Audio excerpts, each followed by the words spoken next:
Welcome everyone. Good morning from Singapore. I'm Jaclyn. I'm an associate professor at the Faculty of Law as well as the director of the Center for Asian Legal Studies at the faculty. A very warm welcome to our 11th virtual roundtables on Asian law, a series that we started sometime in May. If you recall, during the height of the circuit breaker here in Singapore.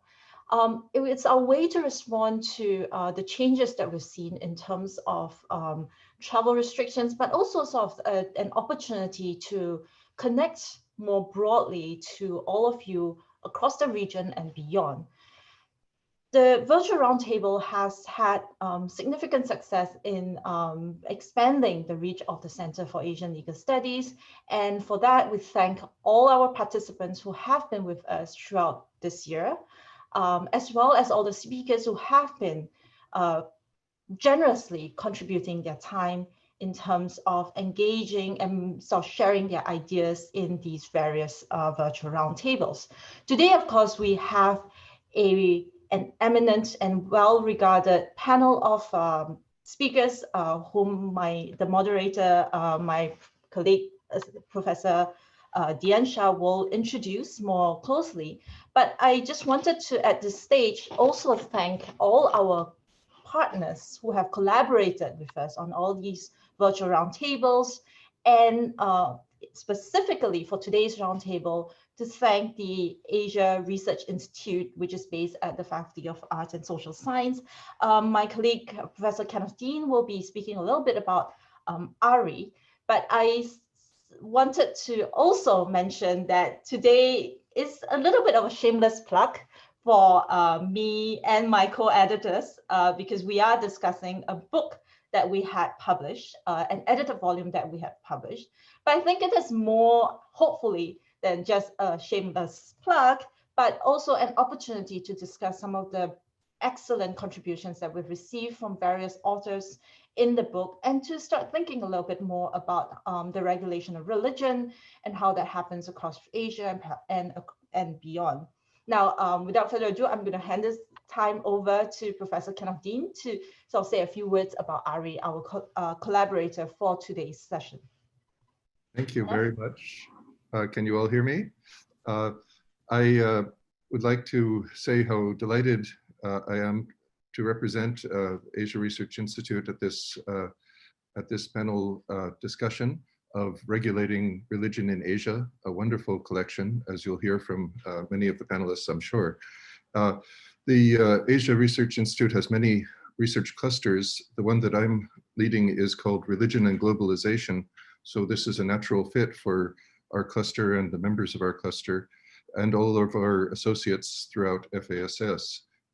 So we're especially happy to have this chance to be involved in this event and work with the Asia Legal Center and with the panelists in today's presentation.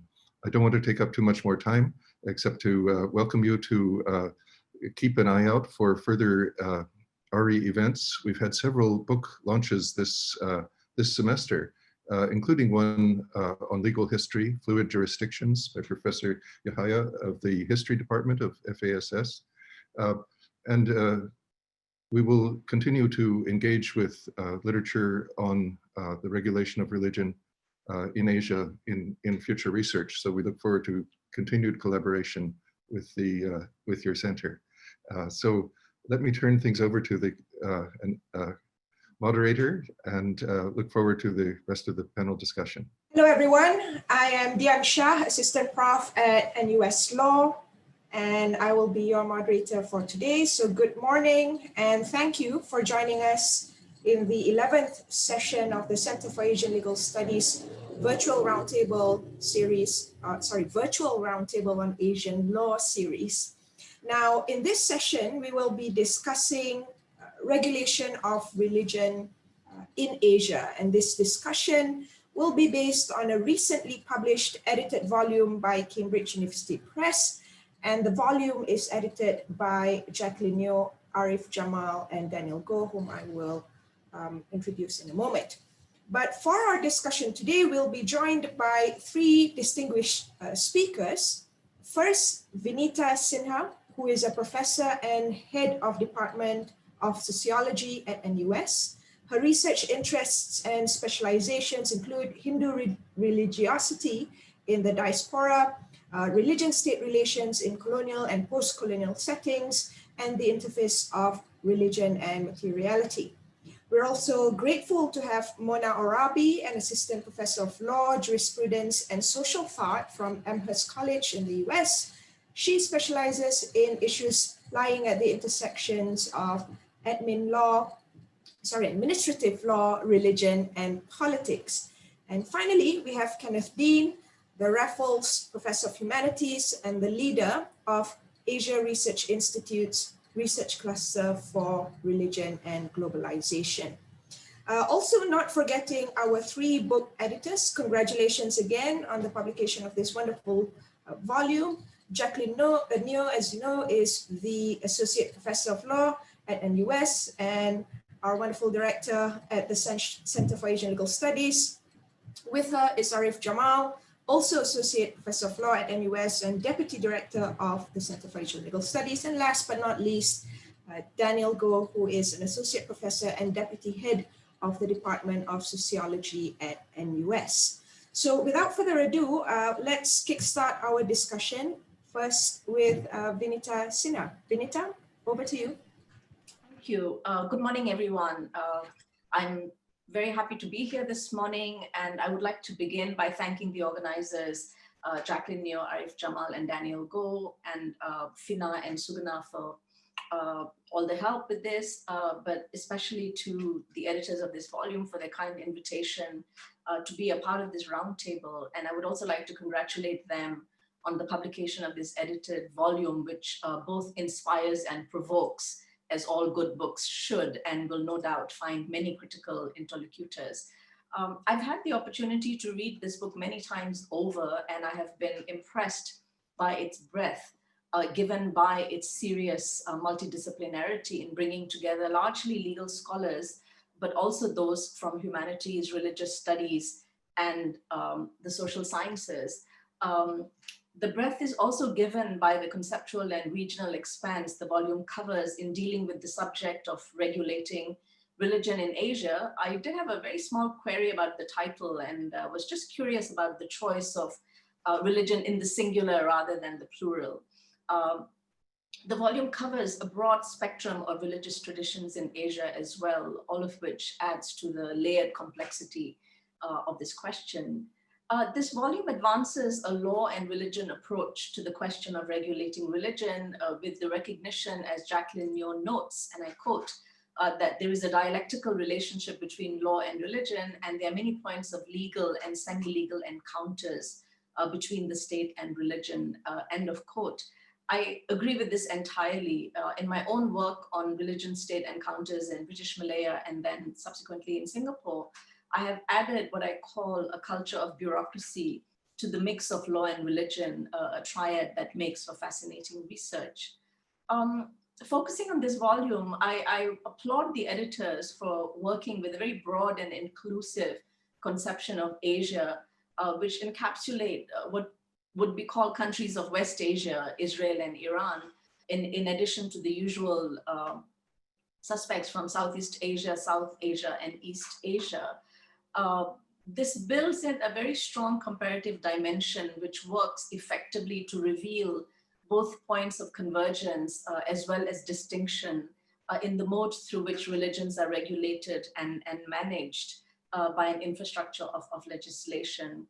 I also appreciate here the effort to unpack Asia and then reconstruct what might be marked as an Asian perspective, given in the complexity and the fact of colonial experiences historically in the region, in recognizing the distinct historical pathways through which countries in this region attained nation statehood, the very complex demography and multi-ethnic and multi-religious diversity in the region, as well as the flows and movements of individuals and communities, not to mention that of religious ideas across these large territories. So collectively, these features have produced notions of secularism, public sphere, religious freedom, non-interference, etc., which are clearly at odds with their Euro-American manifestations.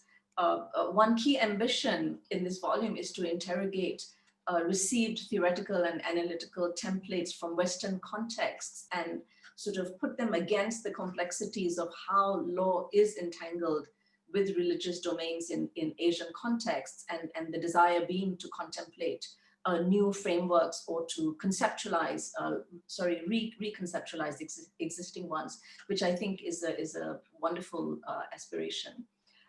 In my own work on interrogating state regulation and management of religious domains in Singapore and historically in British Malaya, the fact that multi-religious contexts are regulated by law has been the starting point of my inquiries rather than the outcome of research inquiries. And you know, the fact that law has such a strong presence in this context is not surprising given its colonial history. I agree with Jeffrey Benjamin that centralized nation states are defined by what he calls a transcendental mode of coherence, which translates to a deep and continuous attention to the affairs of others, and which produces what Benjamin calls an interfering mode of social interaction. I maintain that in terms of the nation state's effect as well as authority in shaping the religious domain through legislation and other mechanisms, its impact must be theorized. But the state, as we all know, is not a homogeneous monolithic entity. In practice, states are defined by tremendous institutional and organizational complexity and operate through a network of mediating, administrative, bureaucratic, and legal institutions and mechanisms. The blueprint for the state management of religion in Singapore was inherited from the colonial period, but instead of being transformed or rejected, was in fact probably recalibrated and then normalized in the post-colonial phase of the nation state's existence. So given the legal and administrative logic that frames the practice of religion in the present, the Singapore state does inevitably interfere routinely, systematically, and most critically, sometimes even legitimately, with the affairs of religious communities. Attention to the legal dimension assumes significance because of the regulatory intent embedded in laws, which is a centerpiece of the edited volume under discussion today. And when one can recite a whole litany of laws that exist in Singapore to frame the practice of religions, including the Constitution, Charities Act, Internal Security Act, Sedition Act, etc. But in addition to these laws, the practice of religions in Singapore is also subject to the norms, procedures, and regulations imposed by a number of mediating institutions and what I call manifestations of the state, such as the Urban Renewal Authority, the Housing and Development Board, the Singapore Police, and the Traffic Police. I have argued that much of the regulation of religions in practice is really accomplished through the work of entities like these mediating institutions and by councils and statutory boards, etc. So without doubt, the coterie of existing laws and bureaucratic rules and regulations and procedures serve to organize, order, and structure everyday enactment of religiosity and clearly constrain religious expressions. But I have also argued in my work that these can also sometimes actually be enabling for particular religious communities. Returning to the volume, I was very pleased to see these following key questions posed here, starting with the key question, what about religion is being regulated? Which really is a question indirectly about what is religion itself. And the editors point to religious practices, values, and ideas as some aspects of religions that are being regulated, particularly in their public manifestations. They also talk about religions sort of stepping into other sites where they don't belong, or are defined as being out of place. And in the Singapore context, as we know very well, the domains of religion and politics have been very carefully curated and artificially separated. And the mixing of religion and politics is one area that clearly has received considerable attention from the state and is a domain that's quite carefully and meticulously regulated as well. In addition to this question of what is being regulated, the other key question that is posed here, and which I was also very pleased to see, is this question of what is the effect of regulation of religions, right? And I completely agree that one needs to go beyond the notice of state regulation of religious affairs to ask, what are the impacts of such regulation? And the volume dedicates various chapters which document responses to regulation of religion and specify how religious communities as well as individual practitioners respond to, negotiate and challenge these given regulations, often revealing points of conflict and tension, which clearly need to be theorized as well. Some of these conflicts and tensions don't get resolved. There are also interesting discussions about how religion is regulated in practice, who are the agents of regulation on the ground, because the state, as I'd mentioned earlier, works through a network of mediating institutions and actors. The last 4 chapters of the volume deal with the question, what are the limits to regulation? I wanted to flag in particular the chapters by Matthew Nelson and Dian Shah on religious conversion in Malaysia, and Daniel Goh's piece on prophetic Christianity and the notion of patronage secularism, both of which demonstrate very well the limits of state regulation of religion and how these attempts to regulate religion at the level of everyday religiosity are challenged and tested with very few easy resolutions. And I find the question of what cannot be regulated to be fascinating.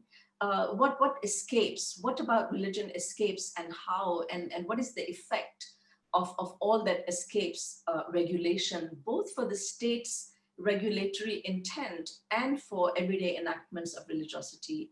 I've argued in my work that these spaces, practices, even thought processes about religion which are beyond regulation actually are the most exciting sites to interrogate the presence and containment of religion within the boundaries of nation state and the bureaucratic legal frameworks within. And these aspects of religion which escape regulation often surprise and confound regulations of religion. But this is where one can also locate instances of creative innovation and the pushing of boundaries. So I think it's important to emphasize that even in a context of firm regulation of religion, where religion is regulated with a very strong hand of the state, a great deal of religious activity across religious traditions can and does occur outside these officially set parameters. And much of my work has really been about surfacing the pervasiveness of popular amorphous forms of religiosities, which function on the margins of mainstream religiosity and in private domestic spaces, but not necessarily always in private. But these informal expressions of religiosity flourish, beyond the reach of the authorities, even if it is momentarily so. Now, time is limited, so I just wanted to close by posing several questions for a larger discussion and perhaps invite the editors to engage on these questions. So I have 4 or 5 questions. So the first question, in a multi-religious, multi-ethnic context, are all religions impacted similarly by state regulation? Or would it be more accurate to speak of the unevenness of state regulation of religion? And what would be the importance of recognizing this asymmetry and unevenness? This question really assumes significance in the context of majority-minority religions coexisting and the differential access to economic, social, and cultural capital that different religions have. And would there be any protections and safeguards against state regulation of religion if religious communities have access to resources, networks, and connections, especially associations with economic and political elites? The second question that I have, centers on how some of the material that's been presented in the volume could speak to the relationship between regulation and intervention, which is a key aspect of state regulation.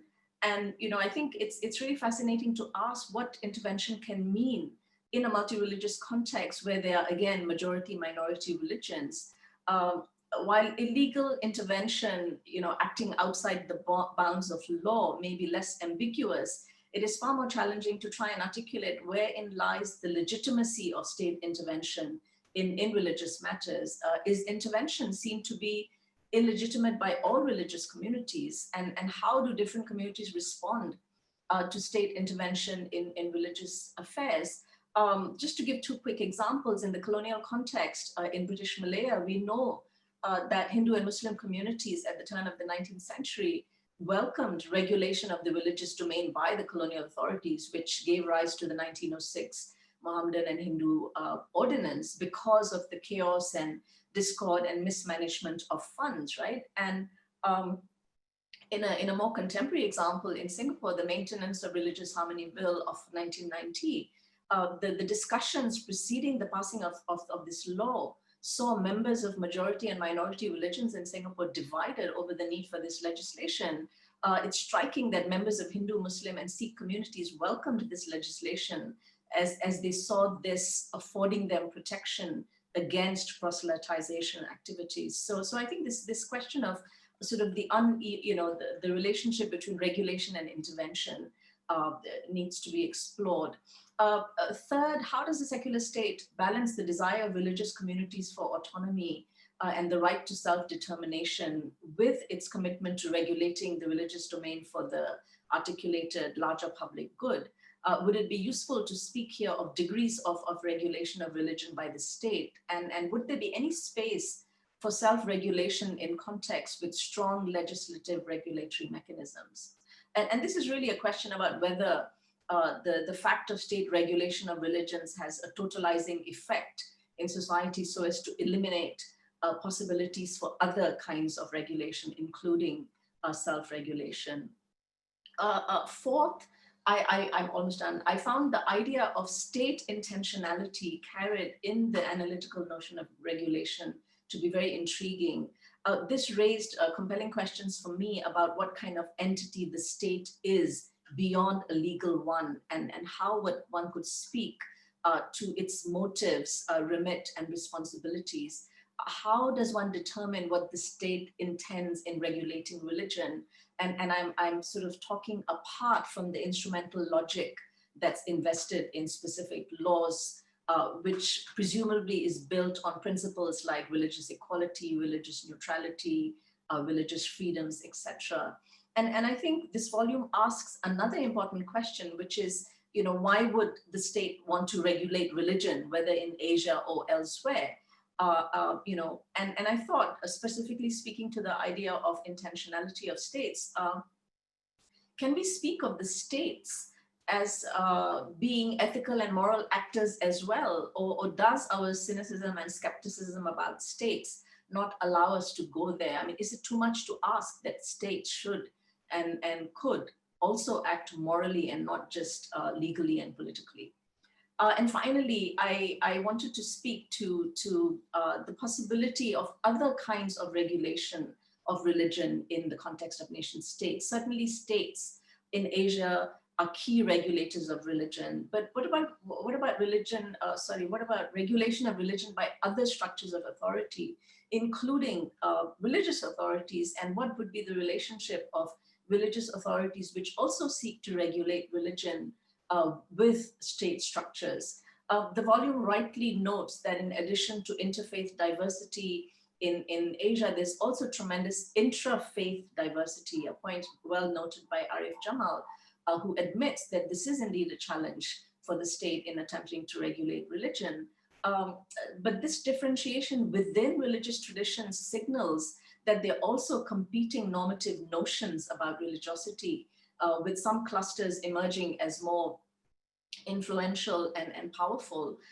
In some Asian contexts, representatives of the state seem to be aligned with the more majoritarian and ideological powerful religious allies, and actually end up endorsing one religious interpretation as legitimate while then declaring the rest as deviant. In these cases, the presumed bureaucratic, instrumental, or pragmatic rationality of the state is entangled with normative notions about religious practices and and expressions in declarations of correct, legitimate interpretations of religions. So in these situations, does state regulation of religious domains unwittingly perform the role of gatekeeping and interfere, in fact, to determine what constitutes the parameters of legitimate religion? So let me stop there. My apologies for taking a few extra minutes, but thank you again for this opportunity, and I look forward to a good discussion. Thank you, Vineeta, for your rich comments and the 4 questions that you posed toward the end of your comments, which I hope will give our participants some food for thought and some points for further discussion. On that point, participants, if you have any questions, do post them in the Q&A box at the bottom of the screen. Now, on to our next speaker, Kenneth Dean. Kenneth, the screen is yours. Thank you very much. Can you hear me okay? Okay, so I would like to congratulate the editors of this really very rich volume. This is a very incisive and highly pluralistic volume. It does a remarkably lucid job of clarifying the emergence of a particular form of secularism within the context of European wars of religion. This is all in the introduction, by the way, which led to the development of confessionalist states, unifying church and state, Catholics in the South, in Spain and Italy, Protestants in the state churches of Norway and Sweden.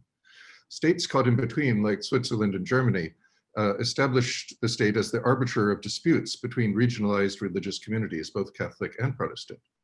The state as judge and jury and the regulation of religious beliefs to a privatized, even an irrational realm was a feature of the rise of Western secularism. The entire legal framework of Western nation states is redefined in these Westphalian treaties, which had an enormous bearing on the future role of the law in regulating religion in the Western world. So this volume points out that this historical experience and these Western definitions of religion as involving sets of beliefs and doctrines expressed in rites, as organized in unified hierarchies of religious leadership and connected religious property, are not necessarily all that relevant to Asia, where one finds very different understandings of religious, cultural, and legal plurality within the historical experience of many states. However, the editors also note the impact of imperialism and colonialism on the region, which saw the imposition of Western notions of religion and conceptualization of the role and rule of secular states and legal frameworks in regulating Asian religions. Post-colonial states struggled with this complex legacy, often preserving aspects of the Western colonialist approaches, even when attempting to reach deeper into their own histories to uncover alternative historical relations between different regimes of law and different forms of religion. One of the greatest paradoxes across Asia is the increasing tendency of India to assert itself as a religious state, especially under Modi, at the expense of its secular constitutional principles, while China, the other big player in Asia, continues to iconoclastically deny the vast abundance of local communal religious activity, especially in its rural sector. And so one of the great strengths of this volume is its incredible breadth. It covers West and East Asia and Southeast Asia, and includes fascinating accounts of the legacy and trajectories of Islamic legal traditions. I won't have time in the brief period I have available to comment on many of the excellent chapters and case studies, so I'll confine my comments to a few papers closer to my own research.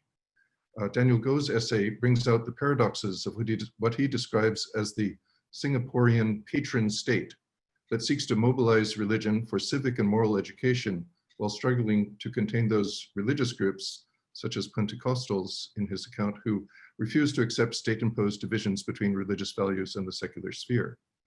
The state can only be such a powerful patron because it owns most of the land and the regulatory power. This is a feature we find in Singaporean communitarian state, as well as in the Chinese, Vietnamese, and other socialist states discussed in other essays in the book. And in most of these cases, one also finds increasing internal tensions arising from the expansion of varieties of state capitalism, as well as external pressures in the form of calls for more cosmopolitan acceptance of human rights and religious freedoms. Weber famously criticized China for its all-too-human judicial system, relying on the judgments of individual state agents.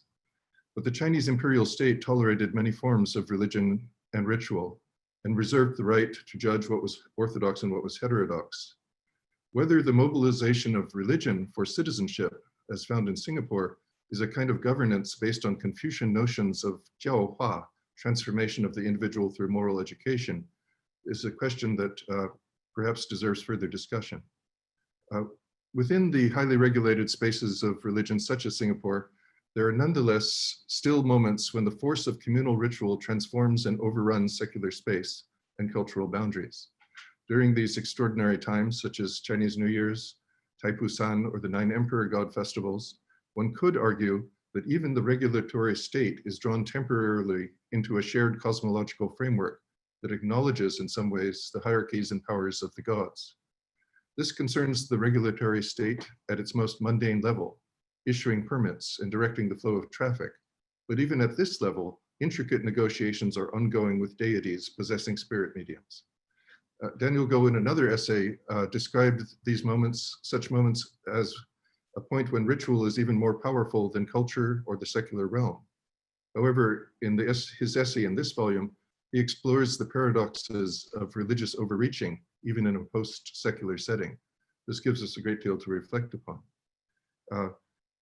There is one essay that directly addresses China in the volume, and it adopts a model of the religious marketplace to explore changes to the legal framework there. This approach has had some proponents in the study of American religion. One thinks of the work of Rodney Stark in particular. In the Chinese case, it seems to me to fall short of the lived experience of the 600 million Chinese still living in rural villages, for whom prescriptive membership in village temples and their ritual events defines their experience of everyday communal religion. The vast majority of rural families worship in temples dedicated to tutelary deities who rule over the sacred boundaries of their territories. Unless one's family has converted to Christianity, there's not much of another market for religion available. Nonetheless, the religious model has attracted a lot of support from Chinese scholars eager to find a way to bring religion back into the social sciences after it had been consigned to the dustbin of history by Marxist evolutionary theory. And the essay on managing religious competition in China seeks to extend market regulatory theory to government regulation of religion in a far more theoretically sophisticated way than earlier efforts to crudely apply Stark's analysis of the workings of the marketplace of religion in America to the Chinese case. The article tries to understand and critique the limitations of the internal market logic underlying the Chinese state's regulation of religious charities. The author points out that there's a logical contradiction, where on the one hand, this relatively new law recognizes the self-interested motivation of participants and donors of charitable activities and accommodates their co-opting of charitable activities to promote or advance commercial interests, but on the other hand, specifically prohibits religious organizations from any religious propagation during provisions of charitable services.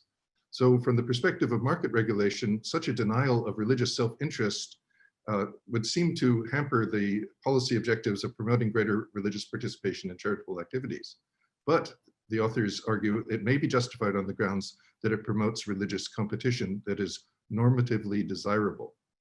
Now, the rest of the article unpacks that statement, and in fact is drawn from I think the argument is drawn from a much longer comparative book-length study of law and the market of religion in China, Taiwan, and Hong Kong by Jianlin Chen, one of the authors, and a graduate of the NUS Law School. The authors of this article point out that the uneven distribution of access to the religious market coincides with a wealth disparity among different regions in China. And this implicates how the law should regulate the economic dimension of religious competition. Now, what does that mean? It implies that the limits on charitable organizations act as a kind of an antitrust mechanisms to even out potential imbalances in the assumed open religious market, in which case urban religious groups such as Protestant Christian groups would seemingly have more access to the market, more means to raise funds and so forth, and thus have the possibility of overwhelming the even market of religion in the area. And that statement seems to depend on the assessment that religious competition is normatively desirable. Now, one critique of this approach might be to point out that there's a unitary standard of success in the market model, which is a model of increasing membership. rather than, for example, the deepening of spiritual awareness of that membership as a goal in itself, or the achieving of more powers of self-determination to pursue local traditions. But that's a conversation for another day. Here, I'd only like to say that I'm somewhat dubious of Pew Foundation's statistics for adherence of what they call folk religion in China. As I mentioned before, based on my fieldwork in Fujian, the actual numbers are probably far higher. But more importantly, the form of local communal religion based in temples, which I've called a second government of parts of China, is not actively involved in proselytizing and does not measure success in terms of increasing numbers of adherents. Now, one could, however, still apply this model of law and market approach to the state auctioning of space for religious uses in Singapore by the HDB apparatus, where the space goes to the highest bidder. These are often foreign transnational religious groups with deep pockets that can outbid local coalitions of smaller temples or independent churches. But there's been a backlash against these sales that also puts pressure on the government to reconsider a purely market-driven logic in ways reminiscent of the debate over increasing the population by allowing in greater numbers of foreign experts. But I digress. In my remaining time, I'd like to briefly highlight another essay on regulating the legal regulation of religion in Vietnam that outlines this state socialist regulatory apparatus and self-justifications of that regime. In this system, regulation is the nature of the law. The author points out that most scholarship on the regulation of religion is based on the democratic market economy that characterizes Western industrialized countries, rather than considering other forms of political economy, such as developing socialist and Islamic states. Now, he points out that the Vietnamese state is constantly tweaking the constitution and the laws to respond to changing dynamics in religion and society. And that the legal rules regulating religious behaviors are monitored by centralized and hierarchical institutions and backed by the strong deterrent power of serious criminal sanctions. And he quotes a party commentator who puts it in very stark terms. Imperialism, this is the quote, imperialism and enemy forces consider religions in Vietnam to be a political force capable of countering the Communist Party of Vietnam and are supporting religious opponents financially and spiritually as part of a plot to use religion as a force to foster the process of democratization so as to change the political regime in Vietnam. This kind of, I have to call it somewhat paranoid vision of Vietnam is involved in a continuous revolutionary war against external and internal enemies, some of whom are supernatural in nature. It was perhaps exacerbated by the Catholic Bishops' Conference on Vietnam, which addressed a letter to the Constitutional Amendment Commission challenging the core of the socialist regime. They called for religious freedom and also for the removal of the entrenchment of the leadership of the Communist Party in Vietnam and its ideology, Marxist-Leninism and Ho Chi Minh thought from the Constitution. quite a demand. But the author really manages very skillfully to bring out the contradictions between the pull of cosmopolitan forces and the state's internal approaches to opening up religious freedoms in that country. And he discusses this in terms of a performance-based legitimacy that comes from the slow but real expansion of institutional space for religion, fostering formal recognition of new religions, religious organizations, religious activities, and the state's tacit tolerance of unregistered religious organizations and religious activities. These accounts of the state socialist mechanisms and the very, very slow and gradual expansion of religious freedoms could be augmented by some discussion of the incorporation of supernatural powers and spirit mediums into the state apparatus itself. Recently, state spirit mediums have been brought into the Vietnamese government in an effort to assist families in locating the bones of Vietnamese missing in action, of whom there are many million, sadly, especially in the DMZ. Now, the state at the same time is trying to bring in forensics methods to identify remains. But we see here another example of the lingering presence of traditional religious and ritual practices that are so deeply embedded in the everyday life, in Asia in historical times, and even now into the present. So I found all of these essays remarkably stimulating, and I really appreciate the efforts that have gone into the editorial process to incorporate so many different methodologies and approaches in these studies, and to frame these different approaches in such a fascinating and convincing way. So I'd like to take this opportunity once again to thank the editors for producing a really remarkable volume filled with really stimulating essays, which I'm sure will be read and discussed for a very long time. Thank you very much. Thank you, Kenneth, and especially for zooming in on China, which raises very interesting questions, I think, on the role of the state in regulating religion, particularly when we think about China comparatively vis-a-vis, other countries in the region, Vietnam, as you've rightly mentioned. On to Mona now for your comments. Mona, the screen is yours. Hi, everyone. Thank you to the organizers of the roundtable for inviting me to participate. I'm delighted to be here. It's quite encouraging that there continues to be space for scholarly exchange, even as our mobility is limited. So I'm looking forward to the discussion, and congratulations to Jaclyn, Arif, and Daniel, the contributors too, on this new volume. The theoretical contributions in particular raise a number of questions for me about the field of law and religion. So my comments will focus on these as a way to invite the editors to say a bit more about where they see the field going, and to articulate or reflect on new directions in the field. So one premise on which the various contributions rely is that religious diversity in Asia is not only remarkable, but exceptional. A related premise is that this diversity is likely to increase over time. The introduction claims, and I'm quoting here, that the landscape of religious cultures is markedly different in Asia than in other parts of the world. Hinduism, Buddhism, and Islam are present in many contexts, but they are particularly prominent in Asia. At the same time, while Christianity is present in Asia, looking at the region as a whole, it is not as major a religious culture as it is in other areas, especially as compared to the West. So here we arrive at my first set of questions. How should we do comparative work?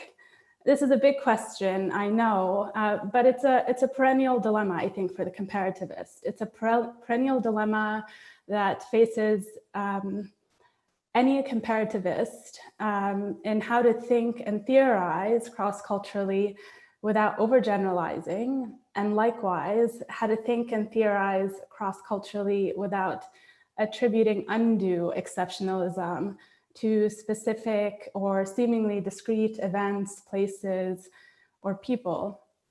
I also wonder whether by emphasizing Asia as unique creates another exceptionalism that the field of law and religion will in turn need to grapple with.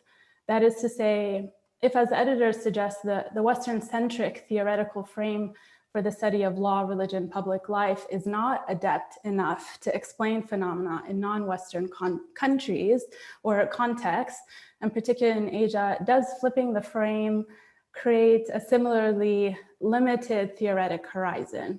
Or are you suggesting that theoretical frameworks developed out of the Asia context or pulled from the regulatory landscape in Asia are more compelling for the comparative study of law and religion generally?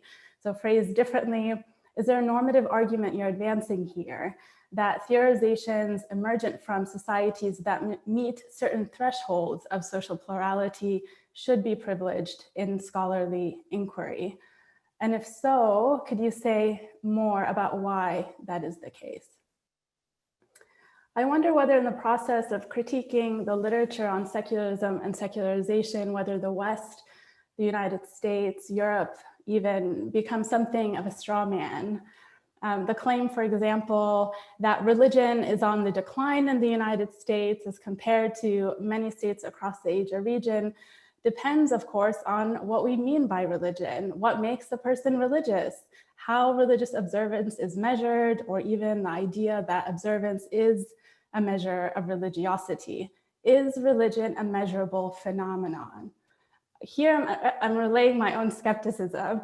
I'm not sure we can say on one hand that we're agnostic to what religion is and yet point to demographics as evidence of religious presence. Doing both, refusing definition, but simultaneously defining, is what courts do. If one motivation for convening this volume, as Jaclyn asserts in her contribution, is to de-emphasize or de-privilege or somehow minimize judicial decisions in the study of regulation, how might that be done? Do we need to attribute an exceptionalism to Asia to study the varieties of experience and encounter there? I suppose this is a methodological question. I appreciate that this volume features a range of scholarly approaches, even within the doctrinal study of law. I think this is a major strength of the volume, and I appreciate the care with which the editors convened that diversity. So along those lines, I wondered whether the editors imagine a place for the humanistic study of law and religion in the theses that they advance. So legal studies and religious studies rarely speak. Is the new direction you're proposing a direction that creates new avenues for the doctrinal, social scientific, and humanistic study of both law and religion? And if so, how do you see those intersections converging? I have a few more questions prompted by Jaclyn's chapter. Jaclyn, the shift you suggest that the study of regulation invites new sites of inquiry in ways that the dominant focus on constitutional and private family law tends to inhibit is well taken. I quite agree with you here. My research is on the regulation of religious difference in modern and contemporary Egypt, and my point of departure is neither constitutional law nor family law, but administrative law. For many decades, the study of Islamic law and constitutionalism was driven forward by scholarship on the Middle East and framed in terms of minority-majority relations. The scholarship, I think, has historically focused on constitutional questions. It has focused on constitutional questions and family law or personal status disputes. And that focus left a significant gap in our understanding of the regulatory field. The extent to which religious difference is regulated by a number of regulatory bodies, some with public power and others not. So while I'm sympathetic to the move made here to the regulatory, the administrative, I do have some questions about how you conceptualize the regulatory relationship. That is, who and what is being regulated, and who or what is doing the regulating. You say a focus on regulation pluralizes and complexifies the state's relationship with religion. You also say that regulation better reflects the many points of legal encounters between them. Later, you say religion may reject state regulation or may transform regulatory relationships in their favor. And here's my intervention. We often forget that states are comprised of people. These people are sometimes members of the very communities whose normativities the nation state regulates or seeks to regulate. And if not members of those communities, certainly they are members of other communities. How does this reality figure into your conceptualization of what regulation is and does? You suggest that the state employs a plurality of regulatory modes, but what of its additional pluralities? The ones, for example, that are in his chapter enumerates the legislative, the political, as well as the plurality of commitments that state agents have to different communities. I also wonder how and whether your proposition for the study of regulating religion relates to or intersects with the regulation of other forms of religious difference, other forms of social difference, race, for example. You've written about this intersection in the context of Malaysia, and so I wonder In the definition of regulation that you propose, and that helps to frame this volume, where and how do other social differences factor in? And perhaps this is really a question for all the editors. It was spurred by a section in Arif's contribution. There's a quotation from Bouma, Ling, and Pratt in which they state, emerging religious diversity has increased the possibility of religious-based conflicts in local situations, but that can also spread internationally. Therefore, management of religious diversity is critical to peace and sustainability, both in local communities and among the nations of the world, end quote. In your view, does their proposition hold for racial diversity, diversity in ethnic composition, and so on? Is the regulation that you examine in the volume specific to religion as a form of social difference? Can it be further generalized? So some would say that if plurality is the phenomenon we seek to understand, history is our greatest teacher.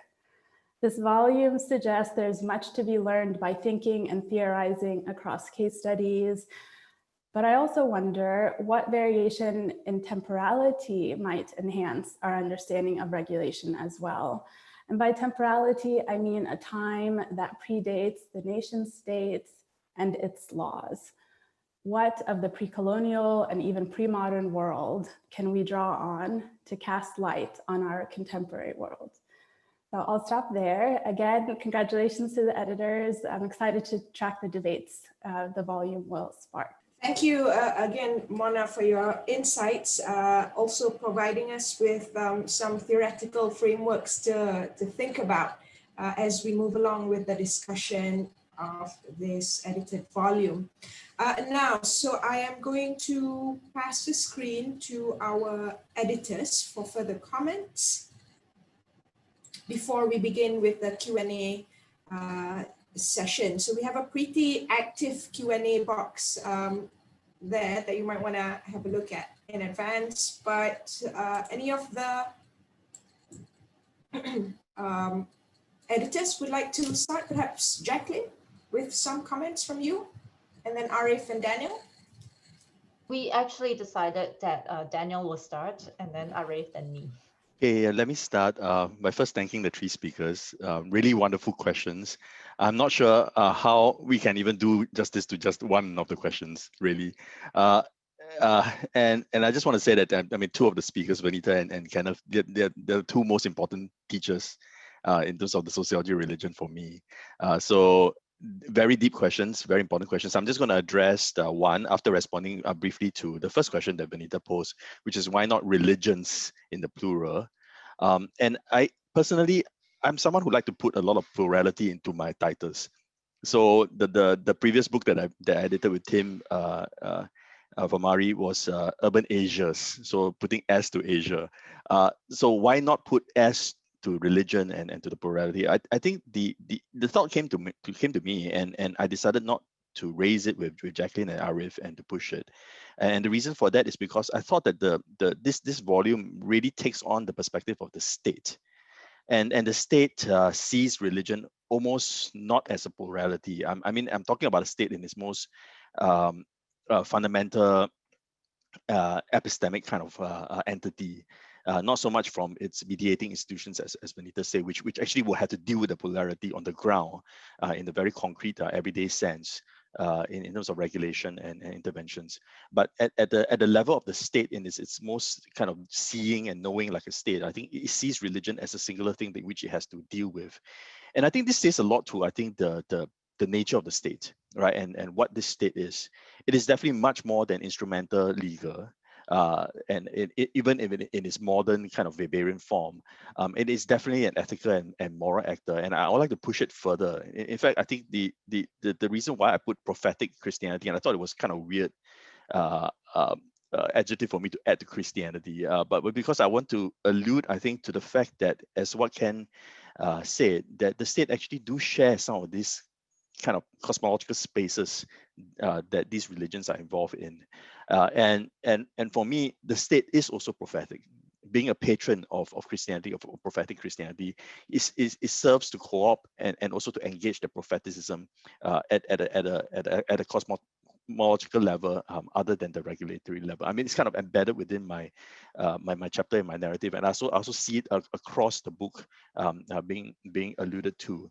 And I think that would be a very useful place, I think, to start with for thinking about the state at a more fundamental level, at a more fundamental kind of epistemological level, about the question of its authority. And I like very much the first section of the book, actually, because it deals a lot with authority, the nature of authority, and the fact that the state is not confronting religion in terms of just ideologically or in terms of its of differing values, but in terms of the nature of authority. What authority does it have to regulate the religion, which also has its own sacred authorities, you know, to proffer, right? So I think the nature of authority, which then therefore leads to questions of sovereignty, and issues of sovereignty, and especially, and this is where perhaps Mona's question about whether there is some kind of Asian exceptionalism here.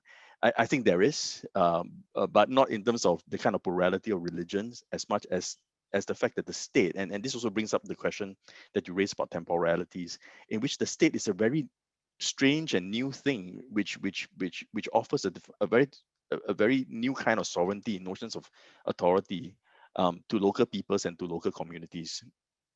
And that is the exceptionalism here. The state, it's not quite a Western import, it's a hybrid, but it also has that kind of sovereignty issues that come, I think, from you know, the kind of Western scholarship that we are familiar with regards to the sovereignty of the state. It comes with that, and it confronts, I think, the kind of religious authority and the sacred authority on the ground in its most in one of the most I think the acute and existential way, right, when it comes to regulating them and imposing laws on the ground, and especially in managing the kind of pluralism. So that would be my view and my response with regards to the nature of the state and its dealing with religion, right, in the singular, but having to deal with it, of course, in the polarity, in the pragmatic way. Yeah. So okay, yeah, over to you, Arif or Jaclyn. Thanks, Daniel. Let me first of all join Daniel in thanking all of the commentators for the really rich and deep engagement. You know, whenever you're doing an edited book, and this one came out of a conference, right? There's certain papers at the conference that are presented, and you know, you definitely want them in the edited volume. That was like Dian's one. There are others from unnamed contributors, unnamed authors who you don't want, and some others that you try to commission after all to kind of make the edited volume work together. I certainly have a clear sense that if I were to ever do something like this again, there are 3 contributions I definitely want, and those would be by V.Response, Sinha, Kenneth, Dian, and Mona, Oraby. So thanks very much for your comments on this. Let me try and respond a little bit to some of the things that all 3 of the commentators have said. And you know, I was really struck by in V.Response's initial comments, you know, raising these questions about in the multi-religious context, is regulation uneven? The question, therefore, about the impingement of the state balancing autonomy and regulation. I think this is a really important matter, and it's something that one sees all the time. And it's not just majority and minority, even if one looks at, for instance, I think the way in which, for perhaps historical reasons and out of the colonial legacy, groups like the Hindu Endowment Board in Singapore or the Islamic Religious Council have been dealt with, the MUIS, as it's locally called, it really raises this issue of the way in which the state is impacting and the way in which it is, as V.Response pointed out, sometimes preferring a particular interpretation and a particular form of religious understanding. And that goes to that point of, you know, the plurality that is there. In doing that, I think there is an opportunity, though not always taken up, to come to another of the questions that she raised about the states acting as ethical and moral actors. And I think that is really, hopefully, one of the, I don't think it's a question that's necessarily been answered, but I'm hoping that the book will say something in the studies about what that could be. what are those ethical and moral commitments that the state can make or should make in dealing with the way in which it wants to interact with religion. We can say that there's certain senses that perhaps there are clear reasons why the state might want to regulate religion in some sense. They're concerned, the reference to the MRHA and others, they're concerned perhaps about the potential of these forces and these motivations to either, to use the Singaporean term, upset racial and religious harmony, or more generally in other contexts, perhaps to be a counterweight to the state's own agendas. But that attitude seems to be very important. How you view what the agenda is and what the ethical terms of consideration or the ethical terms of regulation are. Which brings me actually to a comment that Kenneth Dean was making, and thank you for, Daniel says that you, V.Reneta, and you are his teachers on the sociology of religion. I think I'm going to make you my teachers also on the sociology of religion. But when you talked about the situation in China, particularly in the rural places where you might have these, as you said, the power of the gods, these daily local negotiations that are happening. And it struck me that, to some extent, this happens even in sort of in all environments all the time. And it goes perhaps to the way in which the state wants to do it. So I've used this example in other fora as well, but every Friday around the mosques in Singapore, at the time of the prayer, you can kind of double park a little bit. Don't do it on Wednesday morning, don't do it on Saturday evening, but on Friday afternoon for a couple of hours, there is this sense that this can be allowed. It's a sort of recognition of the importance of the sacred, even in very rule of law abiding Singapore. And I think that is one of the things which makes us think about, and I don't have and this is really where coming out to Mona Oraby stuff, because I don't have an answer to the question. First of all, I don't even have an answer to I don't even necessarily have the answer that Daniel gave to the question about Asian exceptionalism. I'm a bit more agnostic about that. Perhaps I still have to reflect on it. But to the normative, you asked one question about the normative argument, and should situations of social plurality be particularly privileged? I think my answer to that certainly would be, well, no, or not necessarily. One of the hopes in the book, I think, was to at least bring out the perspective that might come from Asian contexts. So to the extent that debates have often focused on either the US experience on the one hand, or on a European experience on the other, to talk about what the context of Asia might be, not that it would necessarily lead to a difference in normative position, but just to add that richness to the debate. And that leads to this question of the critique of secularism, which I'm highly sensitive to, and I'm glad you pointed out. I mean, I perhaps, as was suggested in your question, am not somebody that wants to set this up as a straw man to be knocked down, because I can see it having important ripple effects across a number of different jurisdictions, east and west, north and south. But one of the things that I do think we want to do is to have those questions about secularism as either a legal or a moral or a political structure of a form be informed precisely by the question you raised about the humanistic study of law and religion. And that was definitely, I think, an aspect that that I hoped that our discussion would bring. We tried to do that by, of course, bringing people from different disciplines, not just the lawyers, who might get fixated on what Supreme Court say and constitutional provisions, etc.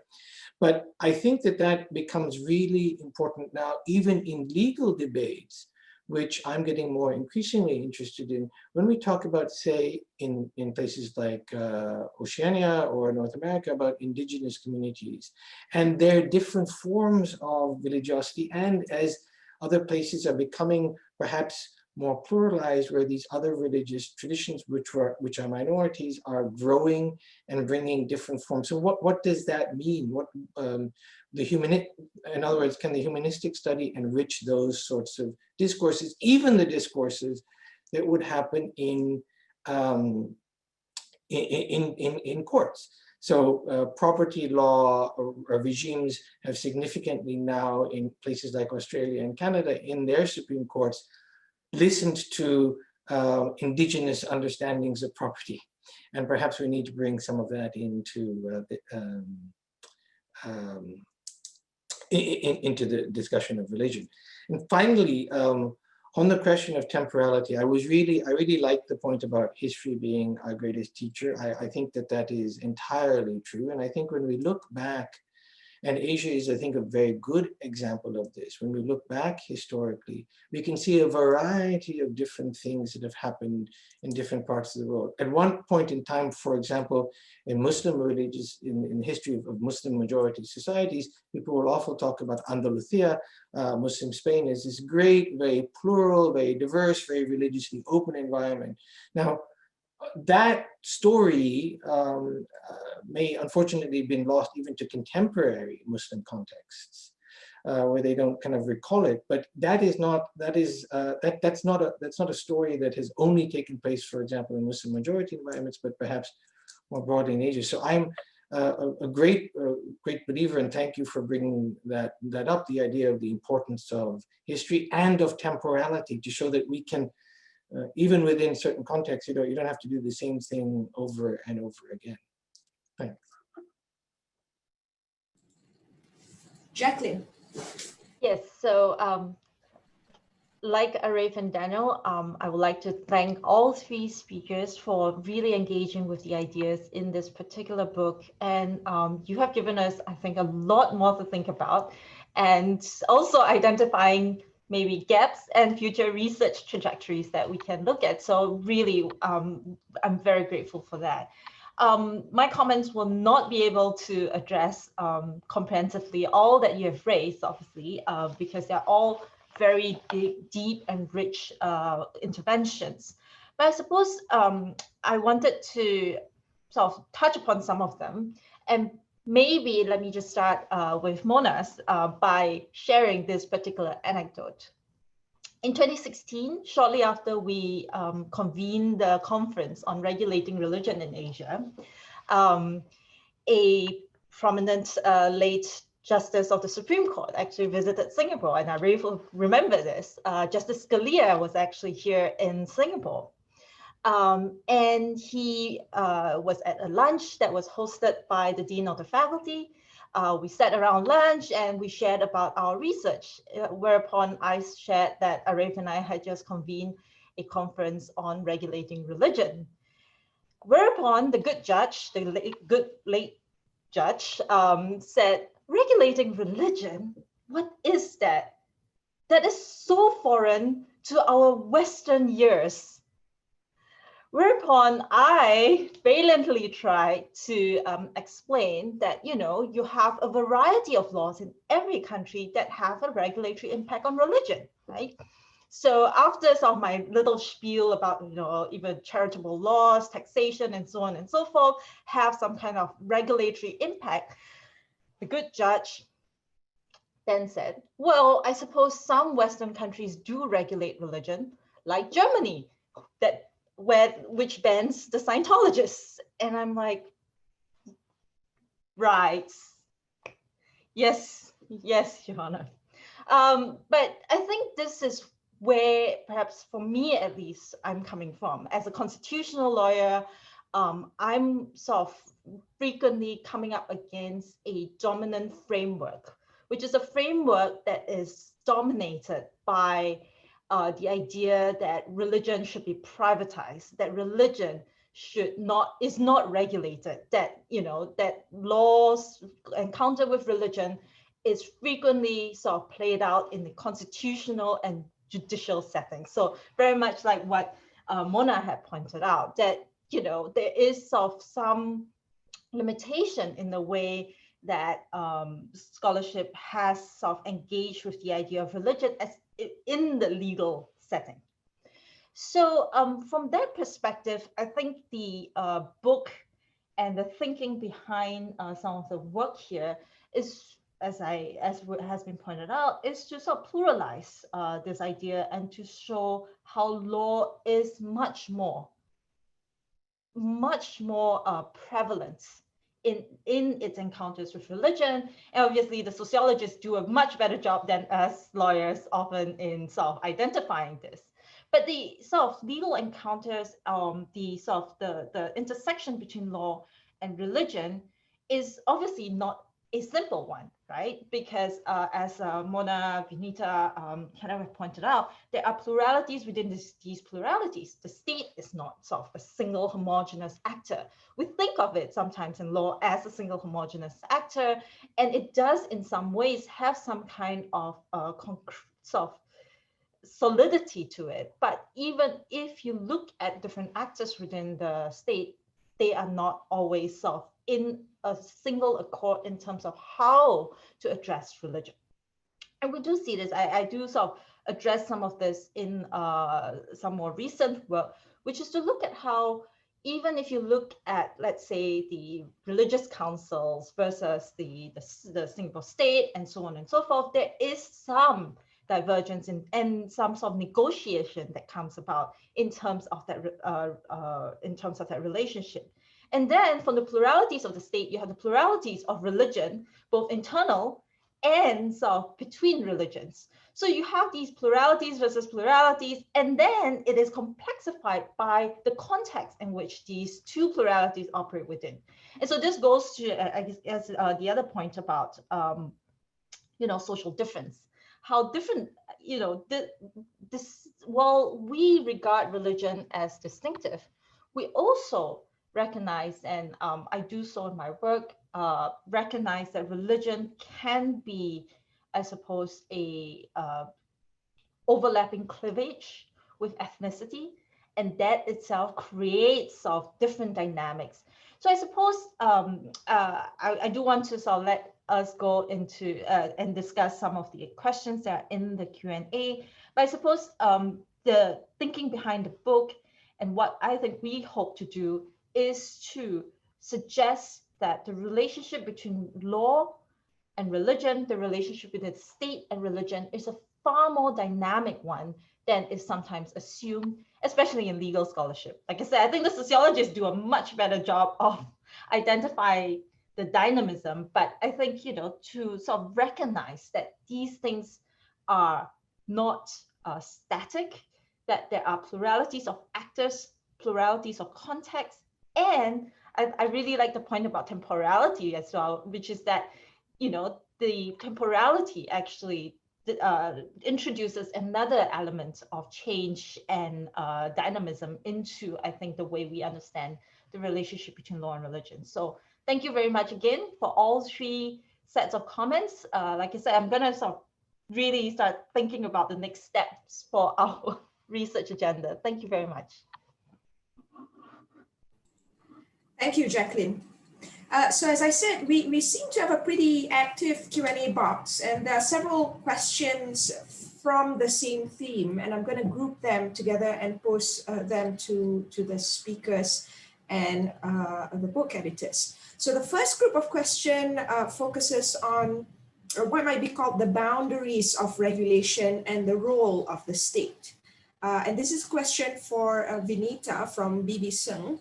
Are there guidelines that protect religious groups in Singapore? I think that's fairly straightforward, but her concern here from the person who posed this question is, for instance, religious leaders in the Interreligious Harmony group, they were asked to pray for the F1 track, well, at the beginning of the F1,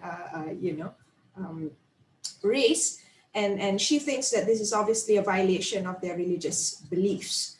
And another comment for Vineeta, but I also like to post this for responses from the rest of the editors too, and this is from Sumit Sankar. He believes that when a state engages in the regulation of proselytization, it acts more on a moral ground and less on a legal basis. And on that point, I think that question could be tied in with a question from Noah Lim, and perhaps Jaclyn, I want to put you on the spot for this one. He says that the book advocates for a more nuanced understanding of religion that moves beyond the essential practices test. And he says that, assuming that we can actually move beyond this test, how can or should we define religion for the purposes of regulation? Vineeta, perhaps we'll start with you. Sure, thank you. Thank you very much. So let me speak very quickly on the first question about the F1. Now, there's a very long history to this, obviously. At the time of independence of Singapore, the political leaders were quite clear that religion was an important factor in Singapore society, and it's not something that could be factored out, right? So in the project of nation building, religion was very much seen as a presence, as a necessary presence. And there's a lot of scholarship on this by now that, in those early years in the 70s, through the mid 60s onwards, in the 70s, etc., that religions were actually implored to adopt the state's own secular agendas to some extent, including the very important work of economic development of the country. And many of us have written about the idea that religions in these historical moments in Singapore were actually secularized, right? Because they adopted and shared, or at least, on the face of it, shared the values of economic development and some secular concerns, etc. So I think there's a long history to this. And, it's only in later decades that I think religious communities sort of questioned their overwhelming kind of taking on of these secular values proposed by the state. So there's a long history. I mean, we can F1, religious leaders praying is a good example, but there's so many, too many to list right now. But yes, I think we've written about the so-called secularization of religion in Singapore in that sense, which doesn't mean that they become completely secularized, but perhaps it's a strategic response to the right to exist at all, right, in certain ways, yeah. So that's one response. And then on this question of the state taking a position on proselytization, that's a thoughtful intervention that the state is acting morally. But I think in the Singapore context, certainly the articulated rationale for this is the idea of maintaining social order and preventing religious disharmony and discord. I mean, at least that is the articulated kind of rationale for the presence of the Maintenance of Religious Harmony Act at all, right? That, that all, and of course it goes to other principles like equality of treatment, that all religions have the right to exist and express themselves in the same way without feeling that the space for this expression is being squeezed out by other dominant religions, right? So on that, I think, I'm quite keen to think about how the state can be a moral actor. And I certainly agree with Daniel that the state has values, right? I mean, I think, it sort of tries to perhaps very often not reveal those values openly but I think, yes, I think on the question of proselytization, I think the state is really more concerned about preventing kind of open and hostile relations amongst religions rather than kind of presenting any kind of moral worldview. Thank you. Thank you, Vineeta. Arif, for Jaclyn, any thoughts from you on that? Well, I would just like to say that I agree with, just to the second question, I mean, I agree with what Vineeta has said, that it's certainly in the context of Singapore, when it comes to regulation, the idea that the state is acting morally is not part of, I think, the explicit discourse. I think it is acting prudentially, if I can put it that way.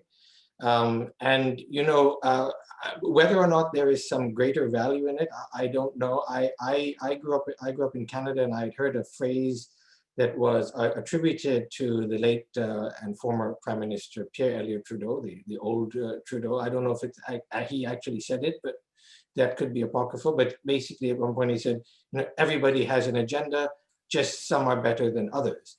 And perhaps this is an agenda that commends itself even at a moral level, even though it might be just done prudentially. So the question about religion and the definitions of religion, I mean, many scholars have spoken about the limitations of any legal definition of religion, because you can be over-inclusive and under-inclusive.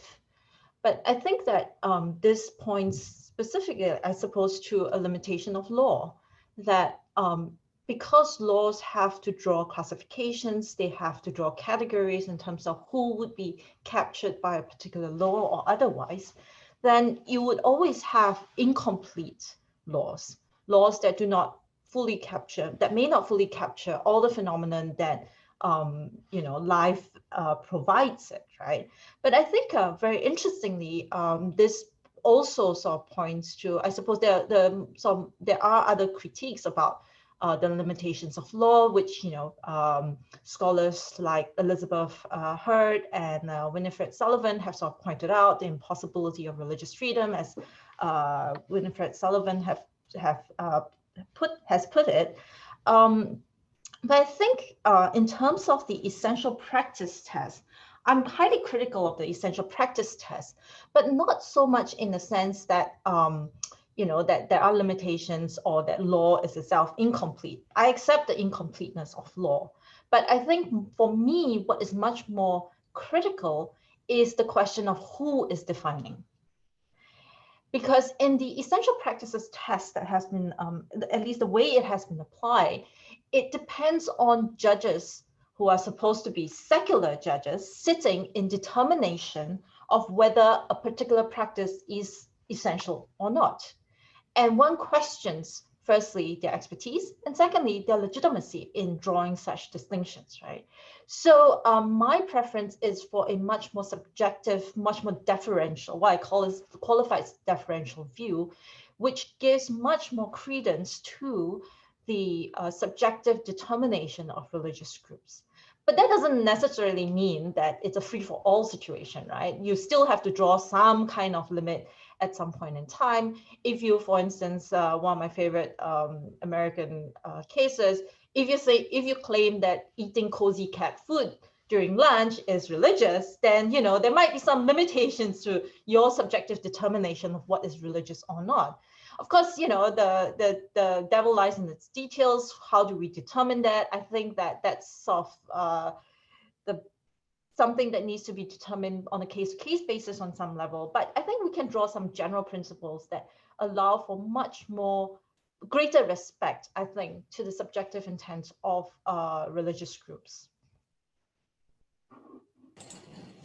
Okay, so then there's a second group of question on the scope of religion, and this was kind of addressed by Daniel earlier.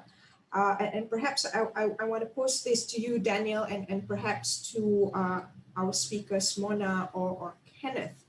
So the question is, what about what about religions instead of religion, right? So, and there's a similar question in the Q&A box from Joanne Waghorn that, what about organizations that act like religions, but they call themselves spiritual instead? So how do you regulate, or how do you classify such groups for the purposes of regulation? And as a follow-up to that, there's a question by Natanai Nachan.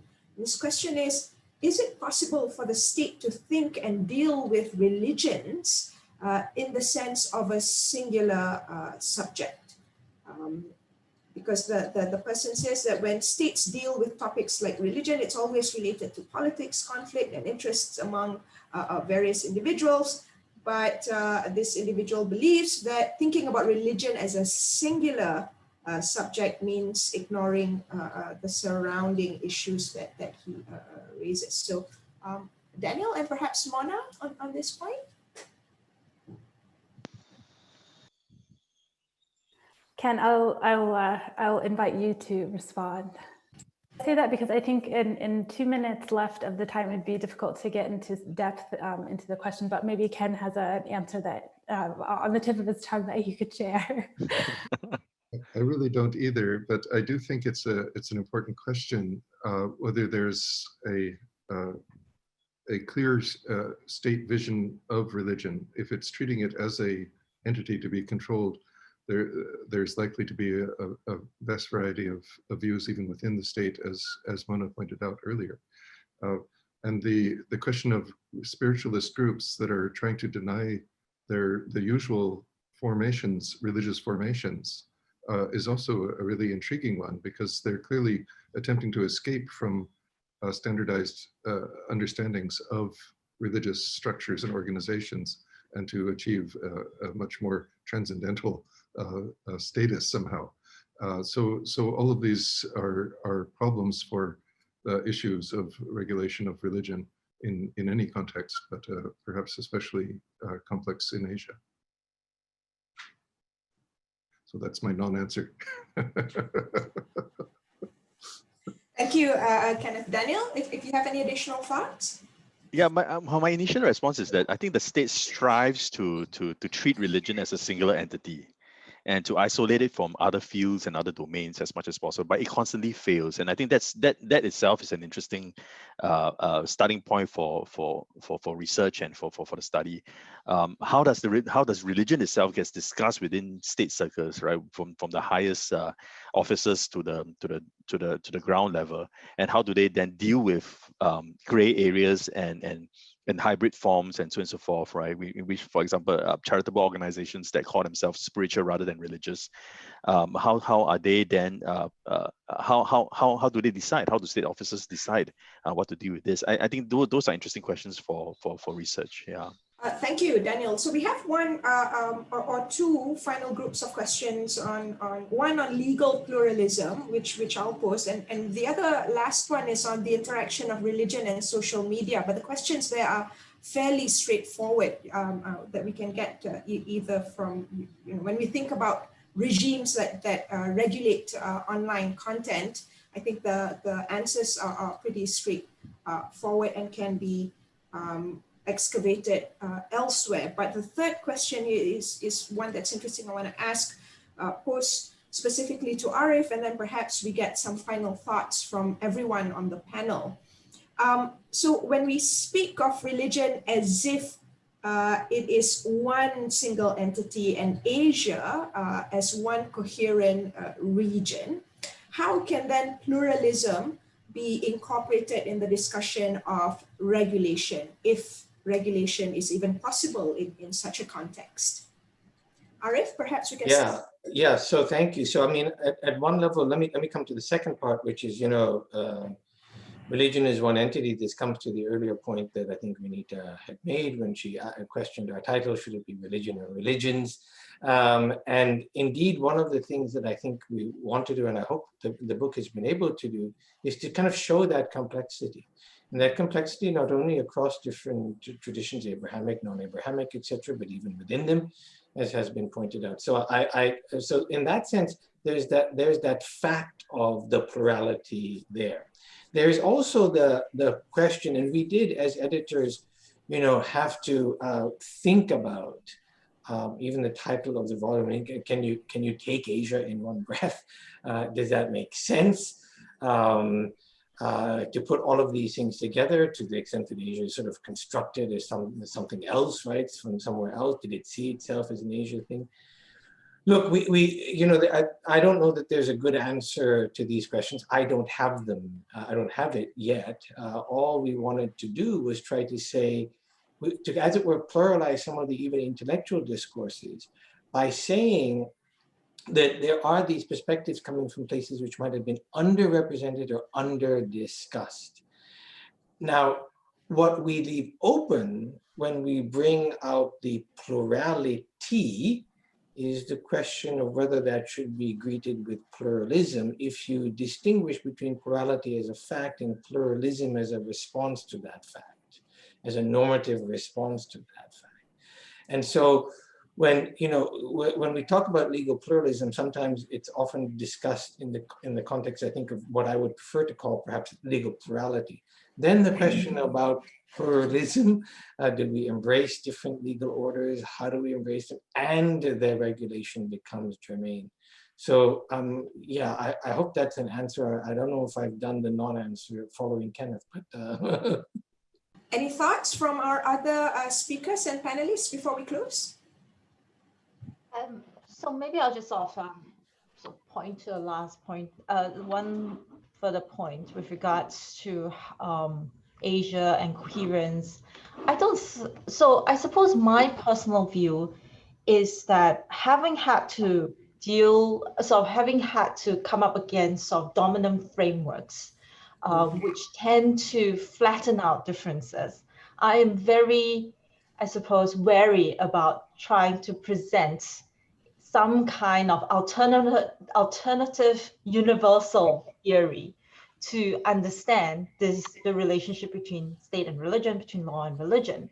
And I think that is, correct me if I'm wrong, Daniel and Arif, something that we are very aware of, that we are not presenting an alternative universal theory, but we are trying to challenge some of these sort of dominant universal frameworks that have tended to overlook differences and to overlook the realities on the ground, in Asia and perhaps in other regions as well. But even within Asia, we're not presenting a singular view of Asia, because the whole point of having different sort of chapters deal with different contexts and different jurisdictions is precisely to show that there is difference, there are distinctive approaches, and different methodologies will capture different phenomenon and analyze them very, very distinctively, right? So in that sense, perhaps this is my non-answer to Mona's question about methodology, how is there a theoretical framework that is much more compelling?